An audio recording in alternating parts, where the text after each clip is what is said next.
बारामती शहरातील वैद्यकीय क्षेत्राबाबत धक्कादायक आरोप समोर येत असून काही डॉक्टर व हॉस्पिटल प्रशासनाकडून नागरिकांची आर्थिक पिळवणूक होत असल्याची चर्चा रंगली आहे। उपचाराच्या नावाखाली मनमानी शुल्क आकारले जात असून औषधांच्या विक्रीतही संगनमत असल्याचा आरोप नागरिकांकडून केला जातोय।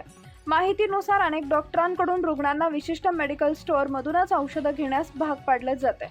या औषधांचा इतर मेडिकलमध्ये सहज उपलब्ध न होणे हा एक नियोजित प्रकार असल्याचा संशय व्यक्त केला जातोय। त्यामुळे रुग्णांना पर्याय न राहता महागड्या दरातच औषधं घ्यावी लागत असल्यानं त्यांच्या खिशाला मोठा फटका बसलाय। यासोबतच बारामतीतील अनेक खासगी रुग्णालयांमध्ये दरपत्रक स्पष्टपणे लावलेले नसल्याचंही निदर्शनास येते। ओपीडी शुल्क, ऑपरेशन खर्च, बेड चार्जेस तसेच इतर वैद्यकीय सेवा याबाबत कोणतीही पारदर्शकता नसून रुग्णांकडून मनमानी दर आकारले जात असल्याची तक्रार आहे। राज्य शासनाने घालून दिलेले नियम व अटींचं पालन अनेक ठिकाणी होत नसल्याचंही बोललं जात आहे। विशेष म्हणजे गरीब व सर्वसामान्य नागरिकांसाठी असलेल्या महत्त्वपूर्ण आरोग्य योजनांमध्येही गैरप्रकार होत असल्याचा आरोप आहे। काही प्रकरणांमध्ये लाभार्थ्यांना योजनांचा पूर्ण लाभ न देता फसवणूक केली जात असल्याची चर्चा आहे, ज्यामुळे प्रशासनाच्या देखरेखीवर प्रश्नचिन्ह निर्माण झाले।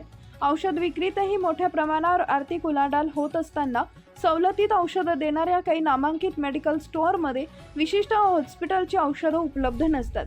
कारण जर त्या मेडिकलनं अशी औषधं ठेवण्याचा प्रयत्न केला तर संबंधित डॉक्टरांकडून औषधांची नावं बदलली जात असल्याचा आरोप आहे। त्यामुळे त्या दुकानांमध्ये औषधाचा साठा पडून राहून नुकसान होत असल्याचंही समोर येत आहे। बारामतीतील बारामती खरेदी विक्री संघ, वेलनेस मेडिकल व मेडप्लस मेडिकल या 3 मेडिकलमध्ये सवलत दिले जात असल्यामुळे याच्याकडे नागरिकांचा ओढा असतो। पण या मेडिकलमध्ये ठराविक औषधं सोडली तर इतर कुठल्याही हॉस्पिटलची औषधं इथं मिळत नसल्यामुळे यांची देखील नाचक्की होत असल्याचं बोललं जाते।